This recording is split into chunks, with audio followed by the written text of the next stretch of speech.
Bonjour, nous sommes aujourd'hui ici présents pour vous présenter le nouveau fonds CMAM Obli IG 2025. Alors derrière cet acronyme, c'est un fonds obligataire, IG pour Investment Grade, et 2025, vous l'avez compris, c'est un fonds à échéance. Alors ce fonds s'inscrit dans une très large palette de fonds du même type organisés par CMAM, ce qui veut dire qu'à peu près depuis 15 ans, CMAM a une grande expertise dans cette classe d'actifs puisqu'il diffuse des fonds à échéance. Nous avons en ce moment en commercialisation le nouveau fonds 25 dont nous allons parler, mais également un fonds 2024 et 2026. Alors, l'intérêt de ces fonds à échéance, c'est que bien sûr, on va composer ce fonds avec une multitude d'obligations dans l'échéance correspondante, ce qui va composer une grande obligation synthétique, facile à acheter et facile bien sûr à pouvoir suivre en termes d'investissement. Pour nous en parler aujourd'hui, j'ai le plaisir d'être accompagné de Clémence Arguy, qui est notre gérante sur la gestion de ce fonds, et à qui je vais poser d'ores et déjà la première question pour commencer cette interview. Pourquoi commencer un fonds maintenant et pourquoi choisir 2025 maintenant? Bonjour Jocelyn, merci déjà pour cette introduction. Je vais d'abord vous parler du contexte dans lequel s'inscrit ce fonds et ensuite nous aborderons les principales caractéristiques de CMAM Obli IG 2025. Donc le premier point, c'est sur les obligations d'État. Donc ça ne vous aura pas échappé que depuis le début de l'année, afin de maintenir la stabilité des prix, les banques centrales ont accéléré le resserrement monétaire, entraînant les taux sur une trajectoire haussière. La BCE a déjà monté 3 fois ses taux, une première fois en juillet de 50 BP, une seconde fois de 75 BP en septembre et ensuite 75 BP à nouveau en octobre. Lors du dernier comité, la communication de la Banque centrale était plutôt hawkish. Christine Lagarde s'est en effet déclarée prête à prendre des mesures supplémentaires pour durcir rapidement sa politique monétaire. Le marché anticipe toujours un taux de dépôt à 2% fin décembre et un taux terminal proche de 3% d'ici le troisième trimestre 2023. Outre-Atlantique, le cycle économique étant plus avancé, la Fed avait initié son resserrement plus tôt que la Banque centrale. On est actuellement autour de 3,75 et 4% sur les taux Fed Fund. Si on s'attarde sur le niveau des taux de rendement des obligations souveraines, le taux 10 ans allemand a touché un point haut en octobre à 2,42% et le T-Note a touché un point haut à 4,25% dernièrement. On estime que les taux n'iront pas plus haut, en tout cas pour le moment, et on s'attend à ce qu'il y ait une volatilité à court terme, mais on estime que le niveau actuel des taux est un point d'entrée intéressant, en tout cas sur les taux souverains et sur le marché du crédit investment grade. Si je parle des primes sur les obligations d'État, on observe dernièrement une réduction du sentiment du risque italien avec une baisse du spread BTP-Bund. En effet, Giorgia Meloni a rassuré les marchés lors de sa dernière visite à Bruxelles en réaffirmant qu'elle soutiendra les intérêts nationaux de l'Italie et en déclarant ouvertement qu'elle ne remet pas en cause les engagements économiques pris par Mario Draghi. Si je vais en slide suivante, nous avons donc l'évolution des courbes allemande et américaine sur le 2-10 et le 10-30. Le mouvement d'aplatissement avait déjà été initié par les US avec des politiques monétaires plus avancées qu'en Europe. L'Europe a finalement rattrapé le mouvement début juillet avec une première hausse de taux dans la zone euro. Côté US, on pense que l'aplatissement va commencer à s'essouffler et tandis qu'il réside un peu de potentiel côté zone euro. Si je m'attarde aux obligations du crédit investment grade, donc le premier graphique, c'est l'évolution des spreads des indices de crédit cash et le graphique du dessous, ce sont l'évolution des taux de rendement. Depuis le début de l'année, donc tout comme les taux souverains, les primes de risque n'ont cessé d'augmenter du fait de l'inflation et du fait des conditions de refinancement qui sont devenues plus difficiles pour les emprunteurs obligataires. Le second graphique est donc l'évolution des taux de rendement sur un historique plus long. Donc nous sommes à 4,03% sur le crédit d'entreprise, 5,05% de rendement sur les financières et 4,54% sur le crédit investment grade euro, des niveaux qu'on avait atteints dernièrement en 2011, donc il y a plus de 10 ans. Bien que l'horizon semble paraître sombre pour le crédit, nous pensons que les niveaux de taux constituent des points d'entrée intéressants sur le crédit investment grade et que les primes de risque intègrent déjà les mauvaises nouvelles attendues. Nous pensons que certains acteurs vont revenir sur la classe d'actifs en switchant notamment des obligations souveraines vers du crédit ou en switchant des actions vers du crédit. On pense que le thème de la décompression des spreads va continuer, c'est-à-dire une sous-performance des émetteurs les plus fragiles sur les fondamentaux crédits, les moins bien notés par rapport aux émetteurs les plus solides. Ça nous amène à privilégier les émetteurs les mieux notés dans notre allocation, donc les émetteurs A et BBB+, et avoir une diversification élevée dans notre portefeuille. Ce qui m'amène du coup à parler du fonds CMAM Obli-IG 2025. Absolument, pour lequel nous sommes ici aujourd'hui. Tout à fait.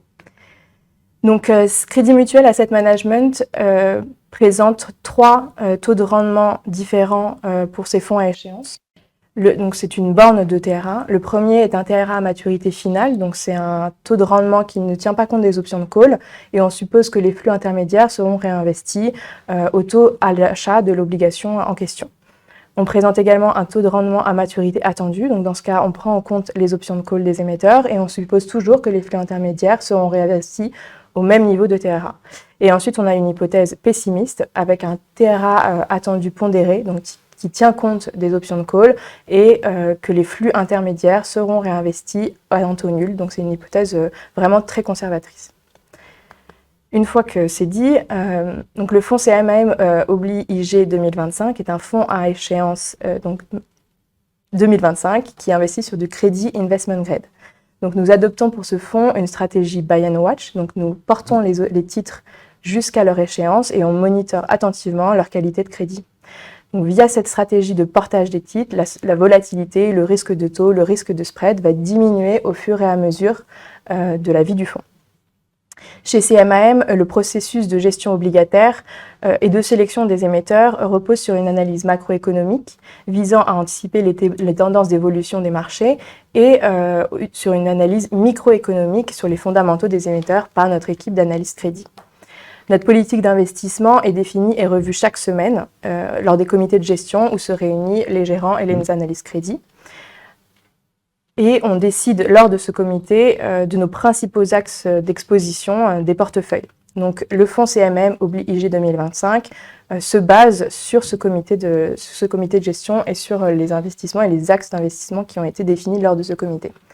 Je dirais que les 2 atouts de ce fonds et les points différenciants par rapport à ce qui peut se faire dans la concurrence résident sur son positionnement court, donc sur une maturité 3 ans et une sensibilité autour de 2,6, et une exposition majoritaire au crédit investment grade.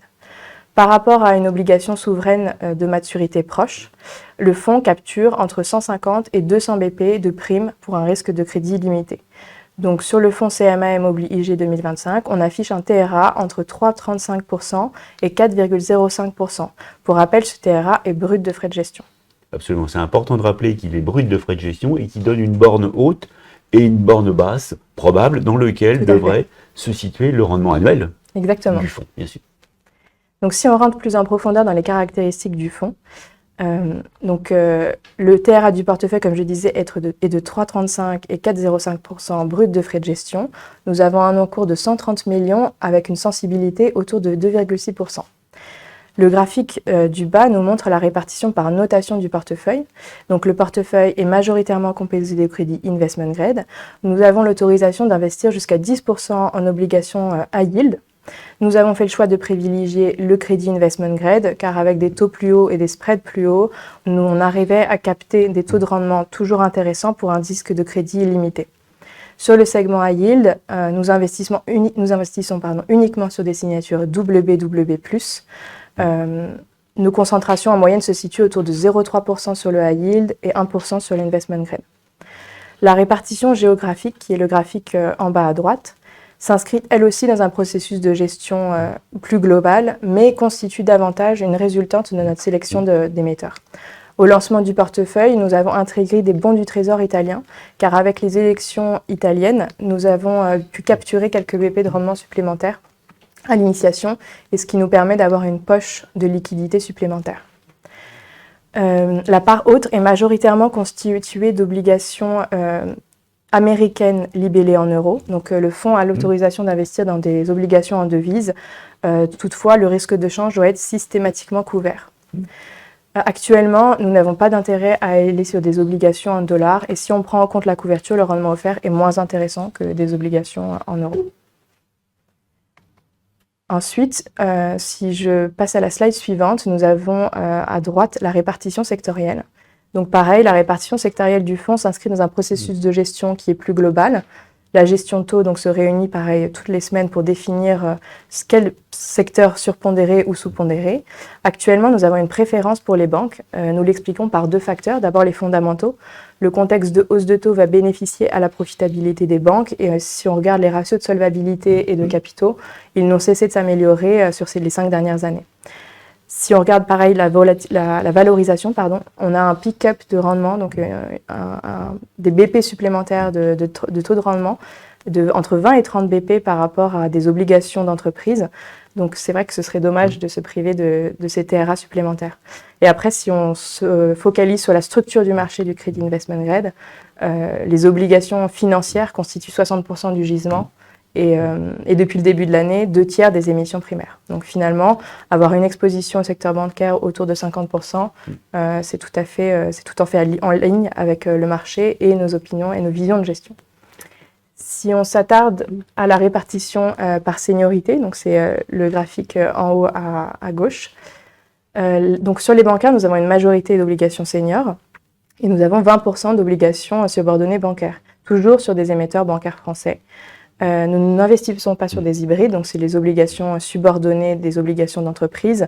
Nous avons fait le choix de ne pas investir sur ces obligations car la maturité de ces titres n'est pas définie, ce sont des titres perpétuels et nous faisons le choix d'investir sur uniquement des obligations dont nous avons une visibilité sur la date de maturité. Le positionnement court se traduit la volonté donc de maximiser le taux de rendement attendu à l'échéance pour un risque de crédit limité. Les courbes de crédit étant plates sur la partie supérieure à 5 ans, nous capturons des taux de rendement proches d'une maturité 10 ans pour un risque de taux et un risque de spread réduit. Donc actuellement, nous avons à peu près 60% de notre portefeuille investi sur une maturité 2025 et le reste sur de la maturité 2026. Donc on peut investir jusqu'à mars 2026 afin d'élargir notre univers d'investissement. Mais le remboursement sera bien effectif au 31 décembre 2025. Tout à fait, exactement. On est bien sur quelque chose 100% euros ? 100% euros. Enfin, le fonds prend en compte des critères ESG, donc dans la sélection de ses émetteurs. CMAM obligé 2025 est un fonds qui est catégorie 2 AMF et article 8 SFDR. La prise en compte de la durabilité dans la sélection des émetteurs nous permet pas forcément de gagner du rendement supplémentaire, mais en revanche de limiter les risques de long terme et d'améliorer le couple rendement-risque. Nous avons à peu près 60% du portefeuille qui est investi dans des émetteurs engagés d'un point de vue ESG, voire best in class. Et enfin, pourquoi investir dans CMAM obligé 2025 ? Parce que c'est un excellent fonds, bien sûr. Le fonds CMAM obligé 2025 offre un accès au marché obligataire crédit investment grade facilité aux investisseurs qui recherchent un instrument de diversification de moyen terme. La haute diversification du portefeuille et son positionnement court permet de maximiser le taux de rendement attendu à l'échéance pour un risque de crédit limité. Le fonds a une durée de vie limitée également, ce qui permet une meilleure compréhension du produit et une volatilité qui diminuera au cours de la vie du fonds. Et enfin, le taux de rendement du portefeuille, compris entre 3,35 et 4,05, constitue un point d'entrée extrêmement attractif pour une durée de portage relativement courte de 3 ans. Donc comme on le voit, un fonds très simple en termes de construction, très transparent en termes de construction, on achète des obligations qui sont investment grade et on les porte jusqu'à l'échéance selon la stratégie buy and watch.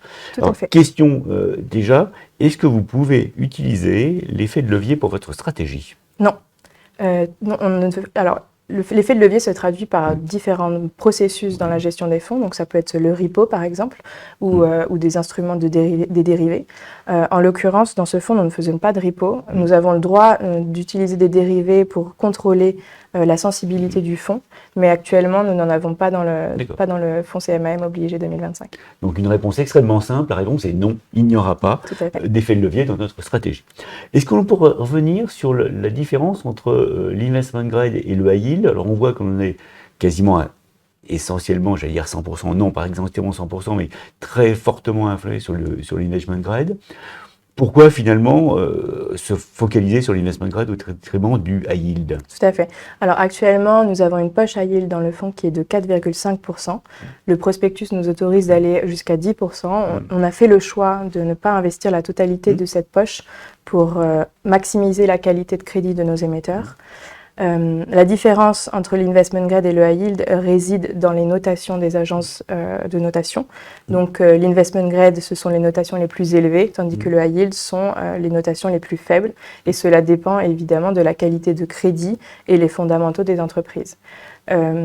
Sur l'investment grade, donc nous sommes très confortables sur les émetteurs sur lesquels nous investissons. Nous choisissons des concentrations en moyenne autour de 1%, tandis que sur le high yield, nous sommes plus conservateurs avec des concentrations autour de 0,3%. Pour le coup, nos concentrations évoluent également avec la qualité de crédit. Plus un émetteur va avoir une qualité de crédit solide et robuste, plus on va avoir tendance à le surpondérer dans notre allocation et inversement pour les émetteurs les moins bien notés. Combien de lignes de titres actuellement en portefeuille déjà investies? Actuellement, nous avons 120 lignes de titres qui représentent à peu près 90 émetteurs. D'accord, pour un actif disponible déjà de 130 millions. Donc vous voyez, un fonds qui a été lancé il y a quelques semaines et qui rencontre un très gros succès. Alors pour ceux qui seraient naturellement intéressés par les fonds à échéance high yield, nous avons un 2024 et un 2026 qui est disponible. Ça, c'est un petit peu de publicité autour de ce fonds. Est-ce qu'on peut revenir sur le choix des titres qui sont faits à l'intérieur? Alors il y a un choix ESG, Tout à fait. il y a un choix de maturité, il y a un choix aussi de secteur, corporate, on l'a vu, financière, et un petit peu de titres d'État? Tout à fait. Exactement. En fait, donc, la sélection se fait à travers un processus de gestion plus global. Donc, nous nous réunissons toutes les semaines pour définir autour d'un scénario macroéconomique nos différentes allocations et nous nous réunissons également avec nos analystes crédit pour avoir leurs avis et leurs opinions sur la qualité des émetteurs que nous avons en portefeuille. On essaye au maximum de maximiser le couple rendement-risque des émetteurs. Donc nous privilégions les émetteurs les mieux notés au détriment des moins bien notés.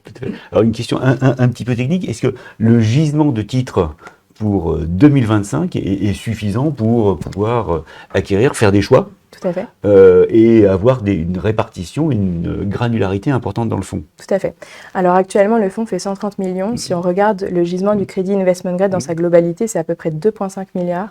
Donc on estime qu'on a une profondeur suffisante pour arriver à un encours autour de 500 millions facilement, sans avoir de difficultés pour investir et désinvestir dans ce contexte. Après, c'est vrai qu'on est dépendant de la liquidité du marché lorsqu'on fait nos investissements, mais en ce moment, on est assez confortable. Le rendement est très attrayant. On a vu le tunnel dans lequel se devait se situer. Est-ce qu'il y a néanmoins dans votre esprit, puisqu'on est sur l'investment grade, on est sur l'obligataire, il peut y avoir un risque émetteur. Comment est bien maîtrisé ce risque émetteur à l'intérieur? Alors ce risque émetteur, il est déjà maîtrisé par la sélection des émetteurs que nous avons en portefeuille et par nos concentrations. Le risque de défaut réside principalement sur les émetteurs notés high yield, donc les notations les plus basses. C'est pourquoi on se concentre sur les notations les plus élevées du high yield, donc les WB, les WB+, ce qui limite au maximum le risque de défaut dans notre portefeuille. Après, c'est vrai qu'on n'est pas à l'abri du risque de défaut ou du risque de taux sur ce type d'obligation, mais en tout cas le limite via notre sélection, via notre diversification. D'accord. Est-ce qu'on pourrait, le fonds a comme objectif effectivement d'atteindre 500 millions, est-ce que les différents poids des poches, aujourd'hui on a noté 50% 60% de financières, est-ce que cette répartition est amenée à évoluer? Alors, elle est amenée à évoluer selon nos opinions de gestion et selon le contexte des marchés. Actuellement, notre vision de gestion sur les financières est donc de surpondérer, avoir une préférence sur le marché des financières. Toutefois, on n'exclut pas que dans 2 ans, un secteur aura une autre préférence. Et donc, cette répartition et l'allocation du portefeuille est amenée à changer au cours de la vie du portefeuille. Est-ce qu'on peut revenir sur le timing? Aujourd'hui, on lance ce fonds parce que les conditions de marché sont particulièrement intéressantes. Alors, est-ce qu'on peut imaginer que dans les 3 mois, disons, c'est la fin de l'année, les conditions vont se maintenir ou est-ce qu'il peut y avoir des évolutions majeures en termes de taux que l'on pourrait avoir en conséquence sur le fonds? Alors, on n'exclut pas de la volatilité à court terme, mais on pense que le chemin qui a été parcouru sur les taux souverains ou même sur les primes de risque du crédit ont déjà été largement entamés. Donc, on est assez confortable sur un niveau de 4% de rendement pour le fonds CMAM obligé 2025 et on estime qu'à moyen terme, ce TRA ne devrait pas se dégrader. sauf contexte qu'on ne saurait pas anticiper.